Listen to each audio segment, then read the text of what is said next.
Assalamualaikum warahmatullahi wabarakatuh, sahabat MUI TV yang berbahagia dimanapun Anda berada. Bertemu lagi dengan saya Tiffany Hedi Rahmawati dalam acara Sakofa Islamiyah, dan pastinya bersama saya Ustadz Wildan Hasan. Assalamualaikum Pak Ustadz. Waalaikumsalam warahmatullahi wabarakatuh, Mbak Fani. Bagaimana kabarnya Pak Ustadz? Alhamdulillah sehat walafiat. Semoga Mbak Fani juga sehat-sehat. Alhamdulillah Pak Ustadz.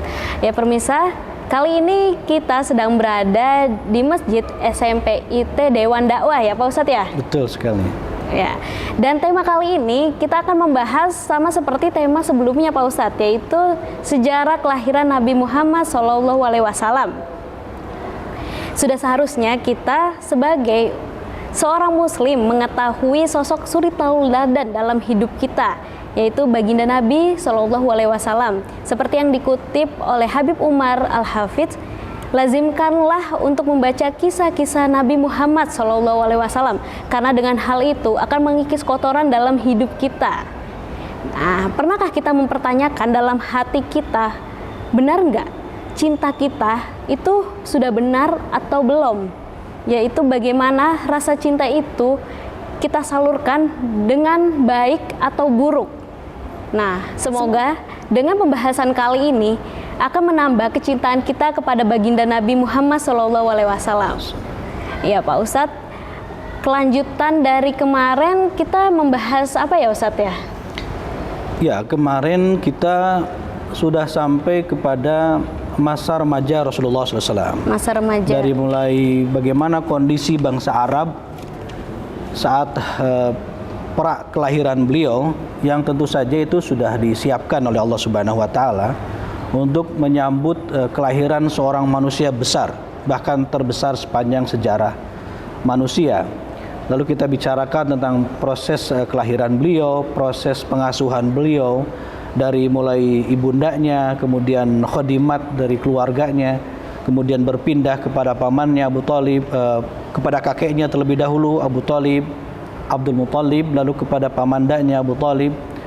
Lalu kemudian kita mengisahkan bagaimana beliau SAW di kemudian hari menikah bersama seorang wanita terbaik pada kaumnya gitu, yakni ibunda Khadijah binti Khuwailid gitu. Sampai di sana kurang lebih pembicaraan kita. Baik Pak Ustadz. Berarti sekarang kita akan membahas yaitu masa dewasanya Nabi Muhammad SAW, yaitu saat Nabi mendapatkan wahyu pertamanya Pak Ustadz. Ya. Nah itu kurang lebih bagaimana Pak Ustadz ceritanya? Jadi sebagaimana kita ketahui bahwa Rasulullah SAW adalah manusia terpilih dari sisi nasab, dari sisi bangsa, dan dari berbagai faktor. Karena beliau memang telah dipersiapkan untuk menjadi manusia sebagai nabi yang terakhir, sebagai rasul penutup dari para nabi yang diutus oleh Allah Subhanahu wa Ta'ala. Dan oleh karena itu maka sebagaimana telah kita dapatkan ilmunya kemarin, bahwa tidak ada sedikit pun yang tercela dalam pribadi beliau. Allah jaga beliau terjerumus, tergelincir dari perkara-perkara yang bahkan perkara-perkara itu mungkin lumrah dilakukan oleh seorang remaja pada umumnya gitu, oleh seorang anak kecil pada umumnya gitu. Tapi itu tidak dilakukan oleh Rasulullah SAW. Sehingga siapapun tidak akan menemukan celah dan noda sedikit pun yang ada pada pribadi beliau. Siapapun tidak akan mampu untuk menyerang kepribadian beliau, karena beliau telah disempurnakan oleh Allah Subhanahu wa Ta'ala semenjak sebelum kelahirannya gitu. Semuanya telah dipersiapkan oleh Allah Subhanahu wa Ta'ala. Nah, kemudian kita mengetahui lalu beliau adalah seorang laki-laki, seorang manusia yang hanif. Beliau sangat gelisah, sangat galau oleh kejahiliahan bangsanya, kejahiliahan kaumnya. Memang tidak semua orang-orang di bangsa Arab saat itu jahiliyah gitu. Tapi ada beberapa yang hanif, sebagaimana sahabat beliau nantinya yang terdekat, yaitu Abu Bakar. Abu Bakar inilah di antara sahabat beliau yang nanti akan beriman pertama kali gitu, mengakui kerasulan beliau pertama kali. Termasuk beliau sallallahu alaihi wasallam. Maka setelah pernikahan beliau dengan ibunda Khadijah, beliau selalu bertahanus di Gua Hira. Itu sama-sama kita maklum kisahnya. Bertahanus, beribadah ala millati Ibrahim, yang kira-kira beliau masih ingat, masih tahu dari ajaran kakek-kakeknya itu sebenarnya ibadahnya Nabi Ibrahim itu seperti apa sih gitu yang benar itu. tidak mengikuti berbagai ritual gitu, ritus, keyakinan orang-orang jahiliyah pada saat itu. Nah, begitu beliau terus lakukan dari tahun ke tahun, yang kemudian di usia beliau yang ke-40 tahun, beliau diangkatlah menjadi seorang rasul terakhir yang teks proklamasinya adalah surah Al-Alaq ayat 1 sampai 5. Yang kita tahu dalam Sahih Bukhari dan kitab-kitab hadis yang lain diriwayatkan Jibril turun atas perintah Allah Subhanahu wa taala untuk menetapkan Muhammad menjadi seorang rasul, menjadi seorang nabi. Teks pengangkatannya itu surah Al-Alaq yang baru turun ayat 1 sampai ayat 5. Nah, dari situlah kemudian beliau merasa ini adalah sebuah peristiwa yang sangat dahsyat, sebuah peristiwa yang mengejutkan luar biasa. Beliau galau, beliau bingung, beliau pulang, beliau turun dari bukit, lalu langsung masuk ke rumahnya dan kemudian menghampiri istri beliau gitu, Ibunda Khadijah itu, zammiluni, selimuti aku gitu. Saking ketakutannya beliau, sesuatu yang tidak pernah beliau bayangkan, sesuatu yang betul-betul beliau nggak pernah merasa akan mendapatkan peristiwa seperti itu. Nah, kemudian ada masa fatroh dalam sirah kita itu, dalam sirah beliau, masa keterputusan wahyu. Jadi beliau kaget sebenarnya ada apa ini gitu. Ketika beliau kemudian diajak oleh istrinya untuk bertemu dengan sepupu dari istrinya. Sebagian riwayat mengatakan Waraqah bin Naufal itu adalah paman dari Ibunda Khadijah. Tapi riwayat yang lebih kuat, sebenarnya Waraqah bin Naufal itu adalah sepupu dari Ibunda Khadijah, seorang pendeta Nasrani yang berpegang teguh kepada kenasraniannya. Kita tahu kemudian beliau mengabarkan bahwa ini adalah an-namus, salah satu tanda besar seseorang diangkat menjadi seorang nabi, sebagaimana dulu terjadi kepada Isa alaihissalam gitu. Maka dari situlah kemudian beliau ditenangkan, kita tahu diyakinkan oleh istrinya. Ini jadi pelajaran juga nanti buat para istri gitu kan, bahwa kalau suami dalam kondisi labil, tidak stabil, nah istri jangan ikut-ikutan labil gitu kan. Dia juga harus memposisikan diri stabil. Begitu pula sebaliknya. Ini diajari kita oleh Ibunda Khadijah. Rasulullah Muhammad SAW itu adalah seorang yang sangat stabil kejiwaannya. Tapi ketika urusan beliau tiba-tiba turun Ar-Ruhul Kudus, malaikat Jibril, mewahyukan kepada beliau pengangkatan beliau jadi seorang nabi dan rasul, beliau nggak stabil kondisi kejiwaannya. Nah, disinilah peran istri kemudian. Jadi jangan ikut-ikutan galau gitu, jangan ikut-ikutan nggak stabil. Dia harus memposisikan diri dalam berkeluarga untuk saling menguatkan, mengokohkan. Jadi penenang ya Pak Ustadz ya. Jadi penenang bagi suaminya. Itu yang dilakukan Ibunda Khadijah. Engkau ini adalah seorang yang arif bijaksana, seorang dermawan, seorang yang baik, seorang yang selalu bantu yang lain gitu. Tidak mungkin ada peristiwa yang buruk menimpa orang sebaik engkau, wahai wahai abang gitu kan kalau kita barangkali panggilannya. Habibi. Jadi itulah yang kemudian terjadi sehingga Rasulullah mulai tenang, tetapi dari situ beliau terus bertanya-tanya gitu. Karena nggak ada lagi kabar apa-apa gitu. Mana dulu makhluk yang datang di Gua Hira. Itu namanya kemudian masa fatrah. Nah, meskipun kemudian malaikat Jibril sempat memperlihatkan diri dalam Sahih Bukhari itu, beliau Jibril antara langit dan bumi yang membuat Rasulullah SAW ketakutan. Nah, barulah kemudian ada perintah untuk berdakwah. Sebenarnya dakwah Nabi ini bisa kita bagi ke dalam dua bagian. Pertama, dakwah di periode Makkah itu kurang lebih 13 tahun. Dakwah di periode Madinah kurang lebih 10 tahun. Di Makkah ini dibagi 3 pula. 3 tahun awal dakwah sembunyi-sembunyi, sirriyah. 10 tahun sampai 10 tahun kenabian itu dakwah jahriyah. Terang-terangan. Lalu ada 3 tahun terakhir itu dakwah di luar Mekah, seperti ketika musim haji dakwah di Aqobah gitu kan, dakwah ke kaum-kaum yang lain gitu. Itu lebih kurang 13 tahun. Maka turun ayat itu, setelah turun Al-Alaq 1 sampai 5 itu, turunlah surah Al-Mudaththir ayat 1 sampai ayat 7, lalu ayat keseluruhannya. Ya ayyuhal mudaththir qum fa'anzir wa rabbaka fakabbir wa thiyabaka fadhahir warujja wala tamnun taktastir gitu. Wali rabbika fakabbir. Itu ayat 1 sampai 7 itu ayat-ayat yang amat sangat dahsyat. Yang artinya ini orang yang ketakutan, orang yang berselimut, bangkit. Ini ada tugas maha besar. Ayo bangkit, lalu besarkan Tuhanmu, dakwahi orang-orang, karena engkau telah mendapatkan tugas yang amat dahsyat. Di Al-Mudaththir, maka beliau lalu mulai menjalankan kegiatan dakwah. Dakwah sembunyi-sembunyi terlebih dahulu, itu dengan perintah Allah di surah Asy-Syu'ara ayat 214, wa anzir asyiratakal aqrabin. Berilah peringatan kepada keluargamu yang terdekat. Maka beliau ngumpulin keluarga besarnya dari Bani Hashim, Bani Muthalib, Bani Abdi Manaf gitu kan. Yang di situ kemudian terjadi penentangannya Abu Lahab.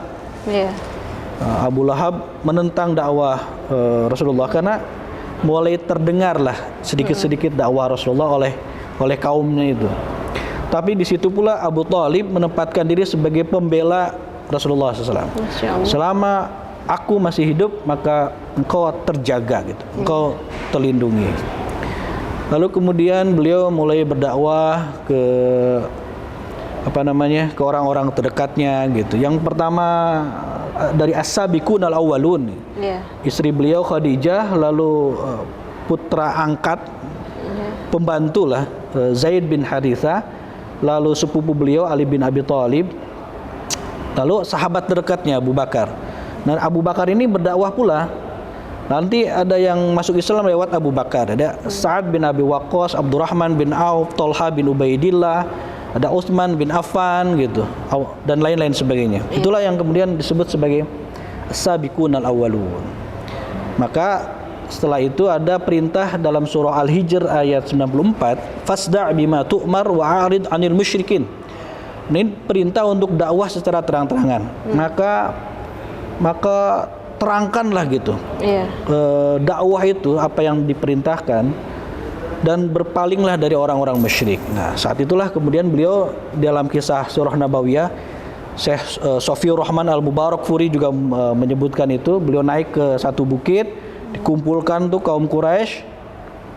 Kira-kira kalau aku mengatakan kepada kalian di belakangku ini ada sepasukan berkuda yang akan menyerang kalian, apakah kalian akan percaya kepadaku gitu? Kata orang-orang Quraisy, percaya, engkau terkenal sebagai Al-Amin gitu. Maka sesungguhnya aku datang untuk memberikan peringatan kepada kalian dari azab yang pedih. Mulai masuk dakwahnya. Tapi di situ Abu Lahab juga hadir. Dia paling depan dalam rangka apa? Bukan dalam rangka untuk menerima dakwah Rasulullah, tapi untuk paling depan membentengi kaumnya dari dakwah Rasulullah. Sangat menentang ya. Sangat menentang. Makanya dia katakan, tabban laka ya Muhammad alihadza jama'tana. Celaka engkau hai Muhammad. Untuk ini doang gitu kamu mengumpulkan kami. Disitulah turun surah Al-Lahab, dibalas langsung tunai gitu oleh Allah Subhanahu wa taala dengan surah Al-Lahab, tabbat yada abi lahabi wa tab, sampai akhir ayat. Jadi secara umum begitulah dakwah Rasulullah SAW ketika beliau setelah diangkat menjadi seorang nabi dan juga seorang rasul gitu. Kemudian bagaimana Pak Ustadz setelah beliau dakwah di Mekah, beliau bagaimana cerita beliau itu hijrah ke Madinah untuk dakwah di Madinah? Ya, kemudian kan peristiwa terus berlangsung, berganti-ganti, terus berjalan.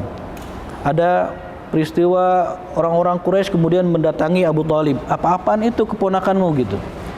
Tolonglah diatur, dijaga, dinasehatin. Masa menjelek-jelekan Tuhan-Tuhan kami? Masa dia mengadu domba kami? Masa dia tidak ikut tradisi kita semua gitu? Abu Thalib sebenarnya kan hati beliau membenarkan dakwah Rasulullah SAW. Cuman beliau berat dengan umatnya itu. Tetap aku akan jaga Muhammad ini gitu. Datang lagi kedua kalinya. Pada akhirnya ketika tidak bisa berharap kepada pamannya Nabi, orang-orang Quraisy mulai melakukan intimidasi dengan ejekan. Tidak kena juga mulai dengan kekerasan fisik gitu kepada sahabat-sahabatnya, terjadi kepada Bilal, terjadi kepada sahabat-sahabat yang lain gitu. Lalu mencoba untuk mendekati langsung Rasulullah SAW, seperti nanti menawarkan untuk kamu mau jadi orang paling kaya, kami akan mengumpulkan seluruh harta agar kau menjadi orang paling kaya. Kamu sebenarnya kenapa pengennya sama wanita tercantik di Jazirah Arab ini? Kami akan carikan wanita tercantik. Apa kamu ingin jadi orang paling berkuasa di sini? Maka kami akan mengangkat engkau jadi orang paling berkuasa di sini. Sebenarnya kamu pengen apa gitu? Iya. Nah, kemudian Rasulullah malah membacakan ayat yang kemudian ayat itu membuat mereka terkagum, akhirnya balik lagi gitu. Lalu kemudian datang lagi langsung kepada Rasulullah SAW. Udahlah kalau gitu gini aja, kita win-win solution gitu. Iya. Kita 50-50 aja. Gini aja Muhammad, aku dan kaumku setahun menyembah Tuhanmu dengan cara ibadahmu. Nanti tahun depan kita gantian. Engkau dan sahabat-sahabatmu menyembah Tuhan kami. Kan enak tuh kalau begitu kita nggak berantem gitu, kita nggak bertikai. Tukeran gitu ya, Pak. Tukeran. Turunlah kemudian surah Al-Kafirun untuk menjawab permintaan orang-orang Quraisy itu, yang menegaskan bahwa agama kita dan agama mereka itu beda. Iya. Lakum dinukum Waliyadin. waliyadin gitu. Kemudian nanti ada terjadi amul huzni gitu, yang membuat Rasulullah diangkat oleh Allah Subhanahu wa taala berisra gitu, berisra dan bermi'raj. Lalu tekanan makin hebat, lalu ada hijrah pertama kali ke Habasyah, ke Ethiopia, karena rajanya sekalipun Nasrani, Najasyi itu, tapi dia Nasrani yang benar, yang pemahamannya benar. Nanti ada hijrah yang kedua gitu, ke Habasyah gitu. Jadi sebelum ke Yasrib, sebelum ke Madinah, sudah ada 2 kali hijrah ke Ethiopia gitu, yang disusul oleh 2 tokoh Quraisy itu, Abdullah bin Amr bin As dan Abdullah bin Rabi'ah, sebelum keduanya masuk Islam. Itu kisahnya juga amat sangat menarik, yang pada akhirnya mereka nggak tahan, lalu kemudian mereka ingin membunuh Rasulullah Muhammad SAW. Lalu kemudian situlah baru ada perintah hijrah ke Yasrib, ke Madinah. Setelah dipersiapkan dulu, kan ada musim haji yang Rasulullah kemudian berdakwah ke orang-orang Madinah yang datang. Kemudian ada perjanjian Aqobah pertama, perjanjian Aqobah kedua. Itu kan mempersiapkan terlebih dahulu tanah atau daerah yang akan ditinggali. Sehingga ketika hijrah sudah ada para ansor, para penolong gitu. Makanya orang-orang Madinah yang sudah masuk Islam disebut sebagai ansor. Mereka para penolong dari kaum muhajirin. Maka kemudian terjadilah peristiwa hijrah itu. Ya, seperti itu, Ustaz. Dan bagaimana Pak Ustadz kisah suka dan dukanya baginda Nabi itu saat berdakwah? Jelas beliau secara manusiawi itu adalah bagaimana strategi dakwah Nabi Muhammad SAW. Syukran. Assalamualaikum warahmatullahi wabarakatuh. Strategi dakwah Rasulullah SAW, beliau meskipun seorang yang ummi, tapi beliau ini adalah manusia paling jenius sepanjang sejarah peradaban manusia gitu.